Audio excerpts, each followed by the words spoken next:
So how's things in China, brother? Staying safe or not? Have you got your vaccine or not?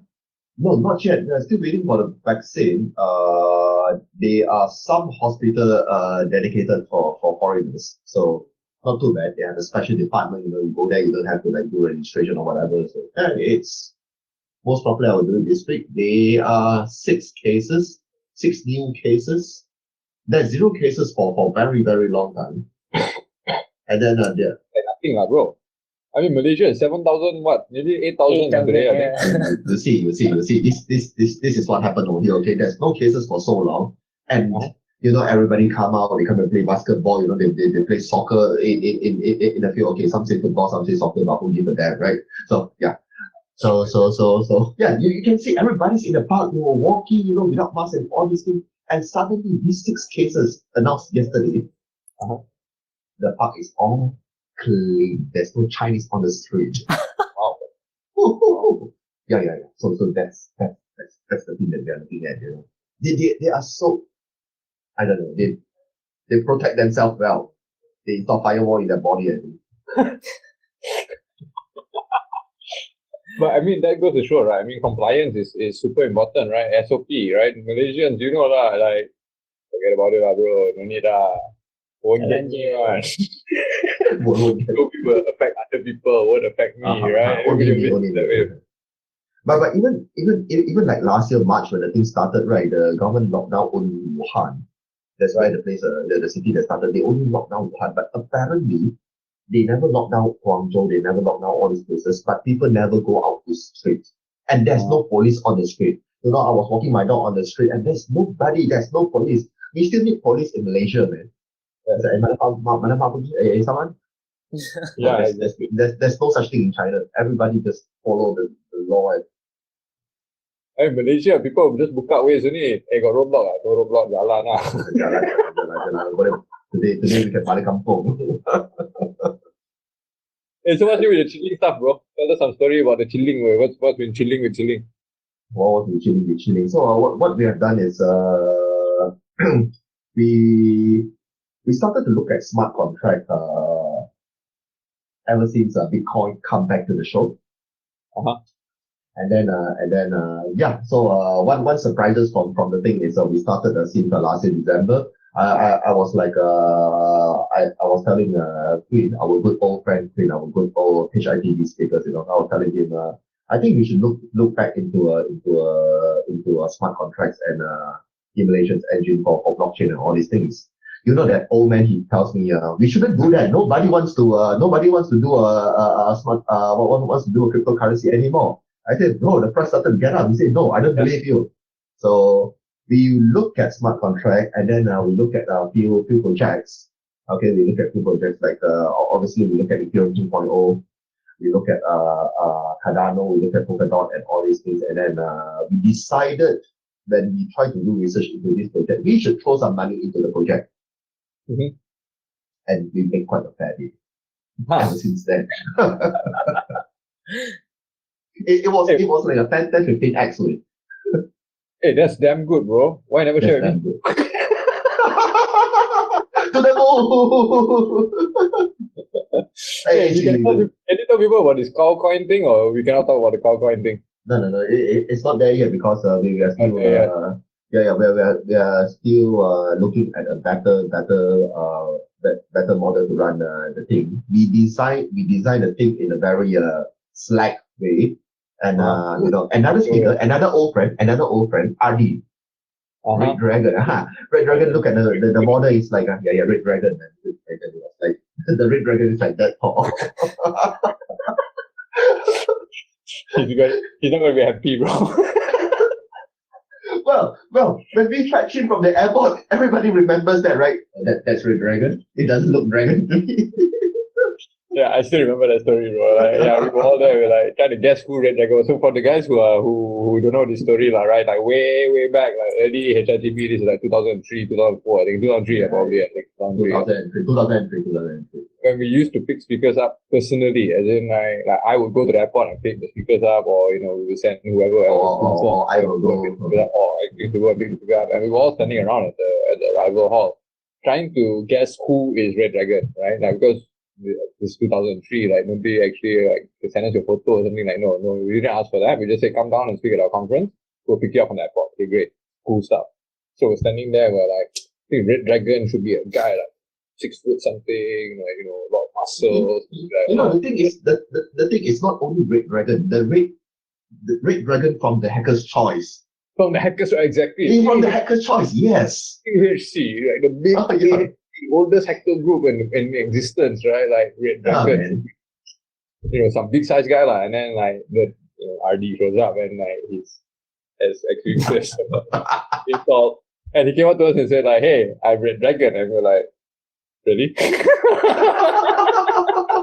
Were you guys holding like a placard saying Red Dragon or something? We did. We had like a little small A4 little piece of paper that we were holding up that said Red Dragon, and then we were like proudly like Red Dragon. Any like inside guy that comes up with, "Are you Red Dragon? Are you the guy?"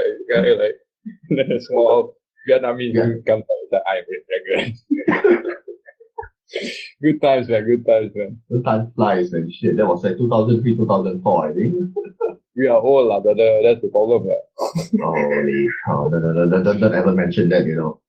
I still have like my 2 kids over here. They are still on their early 20s, man, enjoying life. That's right. They still got so many years ahead of them, man. They how nice to be young again, young and foolish, and can do crazy things. Now we're like, hey, cannot lah, bro. Better think twice, Tomorrow badan sakit, Well, sounds like a good time in Beloa security and all these things, man. Indonesia, Thailand. Hey, yeah, I forgot about Beloa, man. Those were like some crazy times in Jakarta conference, early days, 2005. And the grub, the Beloa and the grub, they never leave each other. I still remember the Grug incident at the hotel. That was like some times. Right now, Grug is gonna message me in 3, 2, 1. Like, don't tell the story, bro. Don't tell the story. Hi, Grug. We remember the story, man. Remember what happened, Grug? We will keep that as a private story, Grug. Don't worry, bro. It's safe on the internal blockchain. No, Grug. If you want to solve this, through Bitcoin, 1 inch. We'll send you our wallet, bro. So that will be. Yeah, I was talking to our RD about the account coin, and then he says he should redo the design, redo the white paper. I was like, okay, fine. And the market crashed. So like, why not we hold a little bit? Hold the paper, hold everything. We hold everything. So yes. Then we look into our smart contract, and then we try to analyze the smart contract as usual. When we started chilling, we try to do a IoT, and IoT and analyzing x86 binary. Whatever binary that we are looking at right now in our computer to analyze. We have tons of tools, and pretty much everything's in a very similar way. You need to set breakpoint. You need to look at the memory. You need to do registers and all these things. And when it comes to IoT, you have all these small little tiny tools that, to do this and to do that and to do this and to do that. You don't have something universal to do your analysis and instrumentation or whatsoever. So we were like, we should write a framework, and then runs on top of our Unicorn engine, and basically to write an OS level for Unicorn engine. Unicorn engine only emulates CPU, so we should write OS level for Unicorn engine. And the first argument that I jump into with the professor Quinn is which language to choose. Right. So we are looking at Rust, we are looking at this and that. Obviously not Golang. Nobody will pick Golang and Java. Okay, Golang and Java is never in the discussion. So yeah. We had a conversation, we are talking about this project and all these things, and then he says that project written in Java, and my face and his face, and we were like, no such language exists, no such language, brother. If it's written in Java, we don't touch it. We don't touch it. It's broken by default. Broken by default, yeah, cannot compile one, right? It's just a shit. So yeah, we had a big argument on whether we should do it in C or Python, and we stayed with Python. the thing is we need to put into consideration whether, if you're a hacker, you will know Python for sure. Definitely. Definitely. Yes. So apparently that brings us a lot of people joining the project. Okay. We are not big, like the one we discussed yesterday together with our email. We are not big in open source world, but we are definitely big in security world. Hmm. It's best. I mean, it's probably better to be in that space anyway, right? Just Yeah. So it's a security product, and then that's our forte for so many years, right? Hmm. So I mean, one thing to do well, right? That's what they always say, right? well, yeah. So that's for IoT. We wanted to bring the same experience for x86 into IoT. So now to instrument IoT, to debug IoT, to look at the memory, to look at the stacks, to look at the CPU register, to do the power IO, to look at the VM level, we already have that kind of standard over there, for Windows, for Linux, for IoT. And when we look at smart contract, which we did our very first demonstration to the world today. Awesome. So so that is we brings the same experience for x86 for IoT all the way to smart contracts. So you can look at the memory stacks, you can do a single step, in the debugger level. You can do your instrumentation. You can even do a hot patch if you want. Cool. During your analysis. So that then you can skip certain parts if you don't want to execute and only execute that few parts. So that is what we designed for the people that wanted to do puzzle and so on and so forth. So that is the guest appearance for the EVM for shielding. That is our pretty much our latest invention. Of course, the main topic is not about EVM. We were talking about how we can integrate into R2. We always wanted to have a very good debugger, and the thing is we always do it for IDA Pro. Last year's the 3 virtual lab that we do it together. It was with IDA Pro, and IDA Pro, it's a very good and strong software for sure. Everybody knows it, but the thing is expensive, and the support with Python is always somehow broken here and there when there is a version upgrade and so on and so forth. So that's why we do a symbolic execution together with R2, and that's basically the talk for today. The 2 new things that we bring into shielding, and hopefully people will build more cool stuff on top of it. You know Arnau, right? Arnau Gamis Montolio, I think is his last name. He normally does all the Radar stuff at Hack in the Box. As in, I think like last year also he did a lab. 2019 also he did a lab. Yes. Are you guys working with him? Because he's the Radar guy, right? Like he's the R2 guy, right? Is it a pancake or something? No, I mean like he's been working on it for quite a while. I think from 2019 already, or 2018 in fact, he's already been starting to kind of delve into it.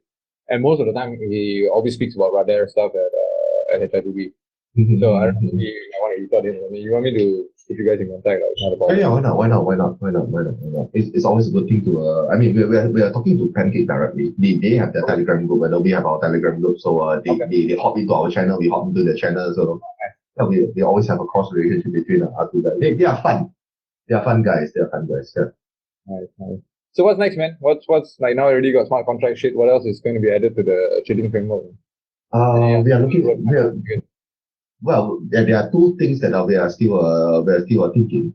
There are actually 3 things that we're still thinking. Number one, obviously, is how we can make the syscore and the Windows library emulations are more complete. So how we can forward to Windows or how we can forward to Linux to we more or less we have an idea and how to implement it. That is number one, which is not cool. It's a must-have features, but not cool.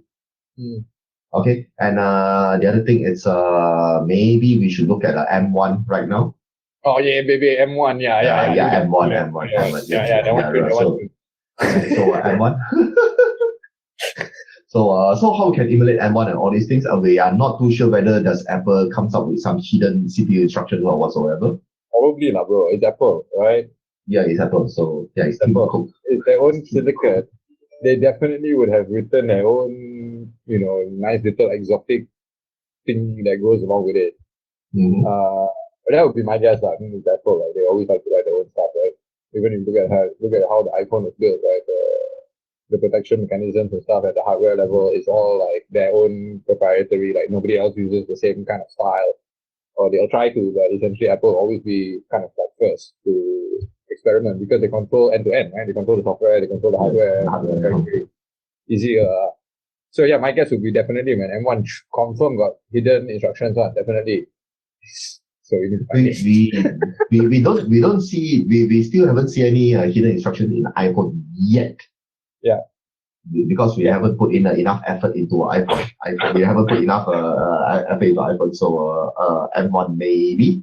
So that's the second thing that in the roadmap. The third thing in the roadmap, if of course we are looking at the MCU, the small little chips that run STM32 F4 F7, you know, to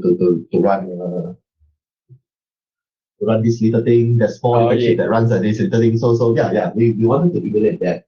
There is not much security research on MCU for these years. We suspect there's not enough tools to do analysis and people don't give a damn. Yeah, because I mean, how many people really give a damn whether like the MCU? How many people actually know what the hell an MCU is? Let's start with that. Other than drone enthusiasts and stuff, right? Like you won't really get much exposure to it, and so I guess it's just going to take some time before people really start looking more into that as well. Well, our community is always we have hardware hackers, we have software hackers, we have this hacker, we have that hacker, and then they seldom cross their line due to the pure expertise that they are looking at. So yeah, maybe we should put our time into this kind of thing to help the entire industry to explore more types of vulnerabilities or another class of attack surface that we're looking at. So yeah, these are the few things that we have been planning. Hey, remember yesterday at the chat we were having, right? We were talking about like features versus what the developers want to build versus what people want, right? And so I think you mentioned some interesting stats about donations. As in Chilling, has a donation button, people can donate towards the project, right? But like, what has been the findings so far? Have you guys gotten much support, or financially at least, from the community for to make the project successful? Or how? We do have a certain group of people put in a donation. I think we started with cryptocurrency donation. That is last year when cryptocurrency was the cheap. Right. So yeah, then some guys donated Ethereum. They donated like 0.01 Bitcoin, something like that. So not bad. And then we have a lot of requests that they wanted t-shirt. So we print out some t-shirts, and then it's not really making money. It's just like shipping them the t-shirt, and the shipping is damn expensive. Last year. So and then we come out with some USB thumb drive, and what else do we have? And then we have thumb drive. We have we have thumb drive. We have t-shirts, and we have stickers, of course. Of course, everybody loves stickers. Yeah, we have like what 5 to 10 donation. I mean, we don't really push for it. We just wanted to test, how is the appreciation level of the thing. But we do receive quite a fair bit of feedback from different companies, those big tech firms that using shipping internally. Right. So and then they committed quite a fair bit of code. So we have people like Microsoft and Apple's engineer. Of course, it is on a personal level. They are not representing the company, but it's still, they must be using it for a reason before they started to commit codes and all these things. They use it for their research. Then they discovered, Chilling popped up. We should patch it. Yeah, at least they're contributing something, bro. Even if it's not money. Yeah. So and then we do have three guys right now. Three guys that work almost full time in UEFI emulation. Okay. That is very, very good. They even wrote the puzzle on top of it. Wow. So yeah, and it's on their official blog. So they work for Sentinel-1. And then they goes into a UFI research, and they put the emulator. They came out with their own emulator, and then they look at chilling, and they were like, "Fuck, we should do it on chilling." So they found us, they talk to us, and then we were like, yeah, then go do it, and then yeah, he do it. And then we have a group of people. I'm not too sure where are they from, but they kind of completing a generic unpacker for malware. Oh shit, nice. Oh, that's nice. Yeah, that's nice. Yeah. That's nice. I mean, they're going to bump into all the different kind of monsters along the way to stop them from doing that kind of things. But they got a working version right now. They got a working version. They got a working version. It's on GitHub right now, so it's kind of cool. It's kind of cool. Yeah. I mean, we never expect when we started chilling, we never expect we have all this kind of feedback. We have a contributor from France. He even wrote a small little plugin that you can change all the different kind of OS state during the execution. So, for example, if you try to analyze a malware, the malware. So let's say APT. APT is a Russian-made APT, for example. And then normally those kind of malware, you will not be able to execute in a Russian language keyboard. Okay, yeah. So inside chilling, you just need to change one line inside a file, a configuration file, okay, right, to switch to whatever language you want and to run the malware. So we have people come in with all the brilliant idea and all the brilliant tools. So sometimes it do keep us, motivate and move on with the project to see more interesting things from the community and how they build stuff and how they analyze stuff and sometimes how they ask questions, the issue they are asking how can you do this, do that, and then more or less you can guess, hey, these guys are doing some great stuff, and how they ask questions. And it's kind of cool. It's kind of cool. It's one of the most fun projects that we have ever created. Nice, man. I'm glad to see you guys are still enjoying it because, it's the passion that keeps it going. Because clearly it's not going to fund itself. Nobody's donating shit. So basically everybody is like coding it because they love it, right? So it's great that you guys are still passionate about doing it and wanting to build it for yourselves because if not, we won't have a cool tool, right? So there'll be no cheating, basically. Everybody will be chilling. Killing. And not writing code.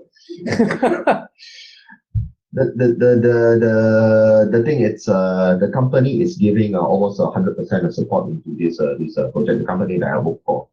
So they are paying they are paying my bills. So and then I have the liberty to run the entire project, do whatever hour I want. Awesome. And then, yeah. So it's still a good thing, It's still a good thing. The passion half of it is from somebody is really taking care of the bills. So I just need to like put more time into these things and make it more fun. That's the thing. Yeah, it's important when somebody has to pay the bills. Bills ain't gonna pay themselves. Hey, okay, brother, we gotta let you go because I see Aero Carrera has already joined us in the waiting room and he's up next in like a couple of minutes. So you want to give some last shout outs to the folks, donate to Cheating Project, send some money, send some anything? You don't have to donate money, but go to our GitHub page and click the star, and that's my main KPI. Donate some stars. Right. So guys, if you haven't already gone to GitHub and rated the Cheating Project, please go ahead and do that. And we have some spare Bitcoins. I'm sure Xwings will be more than happy to give you his address so you can send him some, more than 0.01, so that they can keep doing what they love to do and keep chilling. Thanks so much, Xwings, brother. All right. We will see you soon. Take care, man. Ciao.